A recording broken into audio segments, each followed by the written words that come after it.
سے ماں کے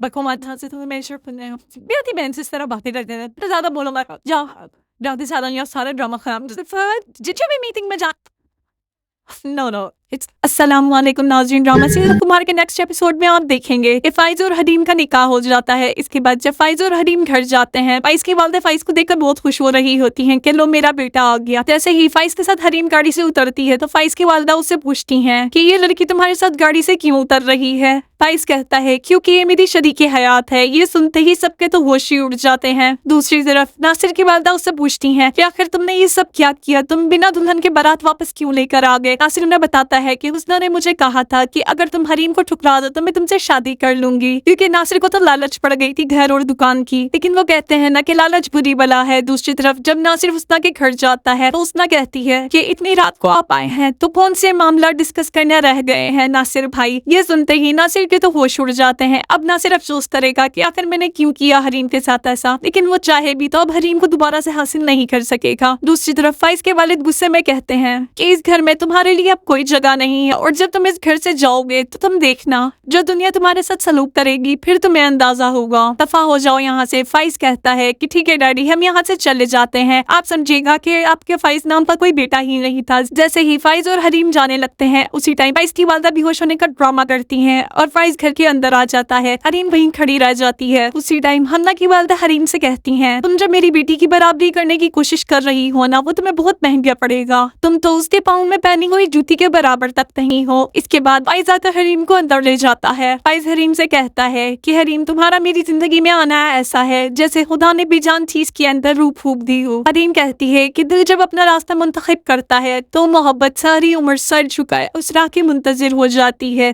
آپ نے حریم کو اپنا شریک حیات مانا ہے تو میں نے بھی بنا کسی کی سنے بنا کسی کی مانے اپنے آپ کو آپ کے نام لکھ دیا ہے۔ فائز کہتا ہے کہ میری اولین چاہت ہو، میری محبت ہو تم۔ دوسری طرف فائز کی والدہ اپنی بیٹی سے کہتی ہیں کہ ہم نے یہ عزت، یہ مقام، یہ نام بہت مشکل سے حاصل کیا ہے، ہم کسی بھی راہ چلتی لڑکی کی وجہ سے اسے گوا نہیں سکتے۔ اب آگے دیکھنا یہ ہے کہ کس طرح سے فائز کی والدہ فائز اور حریم کو الگ کریں گی۔ مزید اچھی ویڈیوز کے لیے ہمارے چینل کو سبسکرائب کریں اور بیل آئیکن کو کلک کریں۔